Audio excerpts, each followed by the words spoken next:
किया है ब्लॉग के मेरे प्यारे दोस्तों।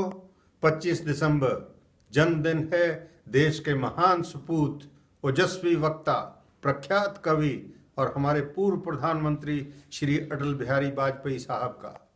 आज से 2 वर्ष पूर्व 2014 में देश ने उन्हें जन्मदिन का बेशकीमती तोहफा दिया।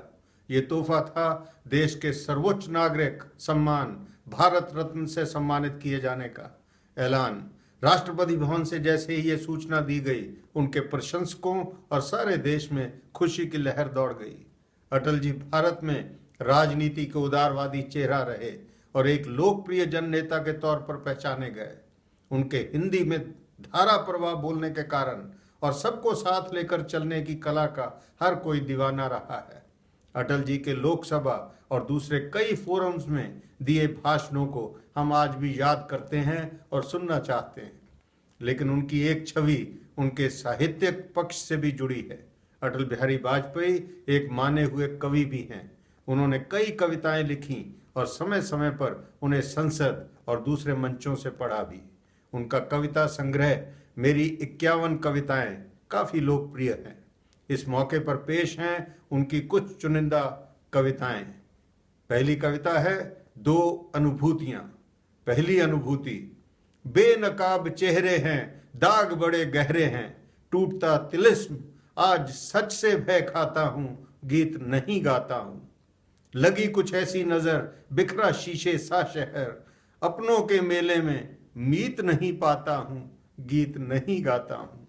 पीठ में छुरी सा चांद, राहु गया रेखा फांद, मुक्ति के क्षणों में बार बार बंध जाता हूं, गीत नहीं गाता हूं।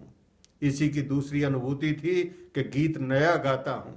टूटे हुए तारों से फूटे बसंती स्वर, पत्थर की छाती में उगाया नव अंकुर, झरे सब पीले पात, कोयल की कुहुक रात, प्राची में अरुणिम की रेख देख पाता हूं, गीत नया गाता हूं।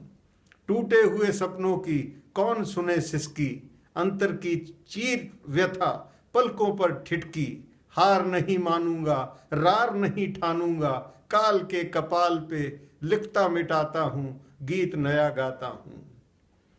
उनकी दूसरी कविता थी कदम मिलाकर चलना होगा। बाधाएं आती हैं आए, घिरे प्रलय की घोर घटाएं, पांवों के नीचे अंगारे, सिर पर बरसें यदि ज्वालाएं, निज हाथों में हंसते हंसते आग लगाकर चलना होगा, कदम मिलाकर चलना होगा। हास्य रुदन में, तूफानों में, अगर असंख्यक बलिदानों में, उद्यानों में, वीरानों में, अपमानों में, सम्मानों में, उन्नत मस्तक, उभरा सीना, पीड़ाओं में पलना होगा, कदम मिलाकर चलना होगा।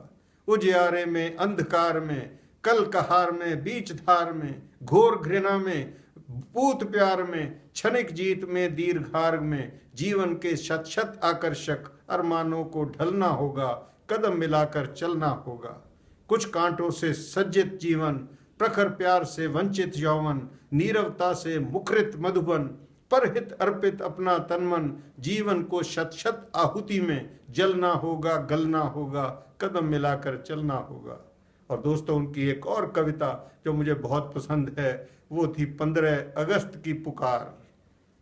कविता है, 15 अगस्त का दिन कहता आज़ादी अभी अधूरी है, सपने सच होने बाकी हैं, रावी की शपथ न पूरी है।